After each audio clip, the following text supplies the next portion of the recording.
So ever since I did that video about which servers people should play for Girls Frontline 2, a lot of people have been asking a bunch of questions in the freaking comments, which I was not expecting. Stuff about censorship and prices, so I've decided to make a very quick video just explaining or maybe trying to clear some misunderstandings or some doubts some people might have between the two servers, and that way I guess people might just understand what's actually happening, who knows. In any case, starting with the first thing, censorship. There is not going to be any censorship between the two versions. What I mean is there's not going to be a version with censorship while the other one isn't. How do I know this? The devs said it. The devs in a video in the past before the game was released, the devs themselves said that the two versions will be exactly the same and there won't be any differences. So I feel like it's kind of pointless to think that there will be a censored version, but I don't think there is. I know one of the versions, I don't remember which one it is, has a different age rating, but I think that's just because it uses a different company and they're not both using the same company to actually do the age rating thing. So I really don't think there's anything to worry about regarding censorship, so don't think about it too much. Now the second thing, some people have been wondering if you do need to play the first Girls Frontline game to play the second one. And fortunately, there isn't really a need to play the first one. There is this one document online, I'll show it on screen, where it does say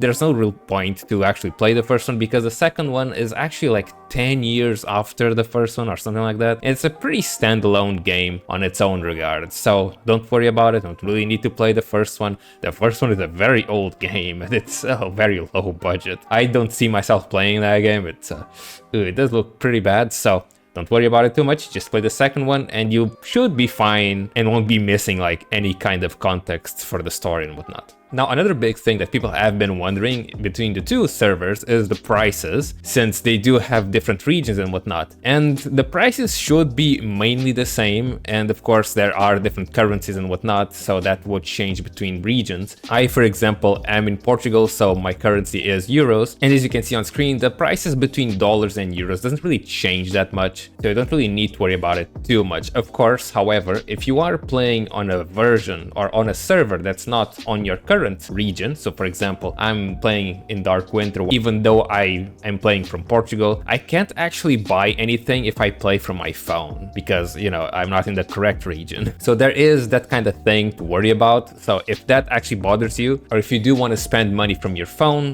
do actually be sure to actually use the correct version. And now for the last thing, the codes that they have been sharing so far, like in Twitter and whatnot, they are actually region specific. I'll be showing on screen all the current codes that we have available right now for Darkwinter, and there's also a few codes for Haoplay. There aren't that many, but they should be coming out with more codes for Haoplay, so don't worry about it too much. There has been an announcement on Discord, on the Haoplay Discord, saying that there will be more goodies and more surprises for Haoplay because, you know, they did start a little bit late, so they will be doing some stuff to make up for it. So you don't really need to worry about it too much in case you are playing on Haoplay. But in any case, here are all the current codes, so be sure to actually get them and use them before the end of the month, because after the end of the month, they will be expired. So that's basically everything for this video. Hopefully you guys found this helpful. I know a lot of people have been having a lot of doubts about the two different servers, and trust me, it is confusing. I don't know why they decided to use two different servers, but it is what it is. But in any case, that's been it for me. I hope this was helpful. As always, thank you so much for the memberships, and I'll see you all in the next video.